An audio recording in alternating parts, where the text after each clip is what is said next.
علامہ سعد حسین رضوی صاحب جب ٹکٹ دے رہے ہیں تو اپنے کس شرطوں پر کینڈیڈیٹ کو ٹکٹیں دے رہے ہیں؟ تو کیا طریقے لبیک پاکستان آپ کو ٹکٹ دے رہی ہے تو کیا آپ سے بھی پیسے لیے جا رہے ہیں یا کوئی سعد حسین رضوی صاحب 4 حلقوں سے الیکشن لڑیں گے؟ طریقے لبیک پاکستان کا رانا ثناء اللہ کے ساتھ یہ معاہدہ ہوا تھا کہ ہم سوشل میڈیا سے اور میڈیا کی آپ کو کوریج ملے گی، تو کچھ لوگ کہتے ہیں کہ یہ صرف مولویوں کی جماعت ہے، اس میں کتنی سچائی ہے؟ عورتوں کی طرف سے آپ کی کمپین کیسی ہے؟ کیا اس الیکشن میں آپ سرپرائز دیں گے عوام کو؟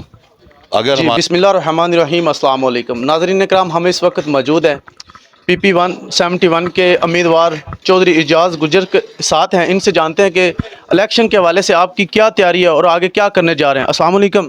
وعلیکم السلام۔ لبیک لبیک لبیک یا رسول اللہ، تاجدار ختم نبوت زندہ باد زندہ باد زندہ باد۔ بہت شکریہ جناب، آپ نے اپنا قیمتی وقت دیا ہمیں۔ نہیں آپ کا شکریہ جی، آپ آئے ہیں ہمارے پاس ٹائم نکال کے۔ جناب یہ بتا دیں کہ آپ کی الیکشن کے حوالے سے کیا تیاری ہے اور کمپین آپ کی کیسی جا رہی ہے؟ الیکشن کے حوالے سے جی ہماری تیاری اللہ کا شکر ہے بہت اچھی ہے۔ ہمارے جو تنظیمی عہدیداران ہیں، ہمارے جو تنظیم کے لوگ ہیں، UC کے ذمہ داران ہیں اور PP کے جو ذمہ داران ہیں، وہ ماشاءاللہ بہت پرو ایکٹیو کام کریں اور انشاءاللہ سب اچھے کی امید ہے۔ اچھا جناب، ہمیں یہ بتا دیں کہ جیسا کہ تمام لبرل جماعتوں کی طرف سے جب ٹکٹ دیا جاتا ہے تو ان سے بھاری رقم وصول کی جاتی ہے، تو کیا طریقے لبیک پاکستان آپ کو ٹکٹ دے رہی ہے تو کیا آپ سے بھی پیسے لیے جا رہے ہیں یا کوئی اس طرح کا کوئی سین ہے کہ نہیں؟ نہیں جی بالکل، ہمارے طرف ایسا کوئی ٹرینڈ نہیں ہے۔ ہمارے اس میں 1 روپیہ بھی تحریک لبیک کی طرف سے ذمہ داران سے کی جانب سے مانگا نہیں گیا۔ ایسی کوئی ٹریڈیشن ہماری جماعت میں نہیں ہے۔ اچھا، تو طریقے لبیک پاکستان کے جو امیر علامہ سعد حسین رضوی صاحب جب ٹکٹ دے رہے ہیں تو اپنے کس شرطوں پر کینڈیڈیٹ کو ٹکٹیں دے رہے ہیں؟ ان کی ایز اے انڈیویجول تحریک کے لیے تو ان کی اپنی ذات کی حد تک ان کی کوئی شرائط نہیں ہے، صرف ان کی ایک ہی شرط ہے، ان کا ایک ہی ہمیں ایڈوائز ہے، وہ یہی ہے کہ آپ نے اپنی میکسیمم ایفرٹس دین کو تخت کے لانے کے لیے، دین کو تخت پہ لانے کے لیے کرنی ہے۔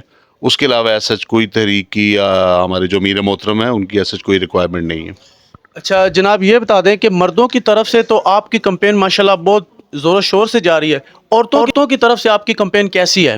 عورتوں کی طرف سے بھی جی ہماری بہنوں کا ایک ونگ ہے جس کو وہ بھی اپنے ڈور ٹو ڈور ایکٹیویٹیز کر رہی ہیں، تو انشاءاللہ عورتوں کی طرف سے بھی ہم فل ایکٹیو ہیں۔ مطلب جیسے مردوں کی طرف سے مضبوط ہے ایسے عورتوں کی طرف بھی مضبوط ہے یا بس نارمل ہے؟ نہیں بالکل مضبوط ہے جی، انشاءاللہ ہماری بہنیں ہمارے ساتھ بہت اگریسولی کام کر رہی ہیں اور انشاءاللہ مردوں اور عورتوں کو سب برابر ٹریٹ کیا جاتا ہے اور انشاءاللہ ہماری دونوں سائڈوں پہ تیاری پوری ہے۔ اچھا، سوشل میڈیا پہ یہ خبر وائرل ہو رہی ہے کہ حافظ سعد حسین رضوی صاحب 4 حلقوں سے الیکشن لڑیں گے۔ ہمیں یہ بتا دیں کہ وہ کون سے حلقے اور کس شہر سے حافظ سعد حسین رضوی صاحب الیکشن لڑ رہے ہیں؟ حافظ صاحب بالکل میرے محترم نے ڈیسیژن تو آ گیا ہے ان کا کہ وہ 3 صوبائی اور 1 جو ہے NA کے لیے جو ہے حلقے ان سے الیکشن لڑ رہے ہیں، بٹ باقی چیزیں آپ کو تھوڑے دنوں تک اور فردر اوپن کر دی جائیں گی۔ تو کچھ لوگ کہتے ہیں کہ یہ صرف مولویوں کی جماعت ہے، اس میں کتنی سچائی ہے؟ جی ایسا تو کچھ نہیں ہے، ہم جو بھی ہیں مولوی ہیں یا جو بھی ہیں وہ سارے کے سارے صرف ایک ہی مقصد کے لیے اکٹھے ہیں کہ دین کو تخت پہ لانا ہے، تو ایسے کوئی اسپیشل ٹیگ نہیں ہے۔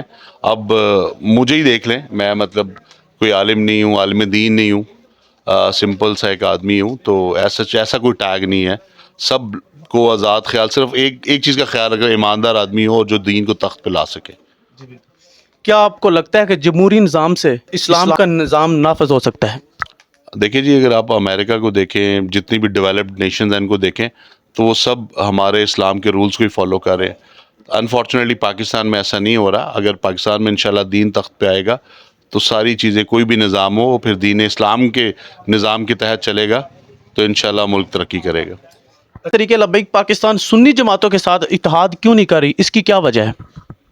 ابھی جی صرف نظریے کا فرق ہے اور اس پہ بھی ورکنگ جاری ہے، تو لیکن اتحاد کسی سے نہیں ہوگا اور ایسا کچھ بھی نہیں ہے۔ جو ہماری تنظیم ہے تحریک لبیک، وہ انڈیویجولی ہی الیکشن کانٹیسٹ کرے گی، تو کسی بھی جماعت کے ساتھ ہماری کوئی سیٹ ٹو سیٹ ایڈجسٹمنٹ نہیں ہو رہی۔ نہیں، ابھی ہمیں خبر پہنچی ہے کہ طریقے لبیک پاکستان کے ساتھ جماعت اسلامی اور مولانا فضل الرحمان کے رابطے جاری ہیں، تو کیا یہ سچ ہے؟ اگر رابطے ہو تو جماعت اسلامی اپنے کینڈیڈیٹ ہی نہ کھڑے کرے۔ آپ دیکھیں گے ہر جو بھی یہاں پہ حلقے ہیں ان میں ہمارے ساتھ ساتھ جماعت اسلامی کے کینڈیڈیٹ بھی اپنے ڈاکومنٹس جمع کروا رہے ہیں، تو ایسا یہ کوئی بات اس میں صداقت نہیں ہے۔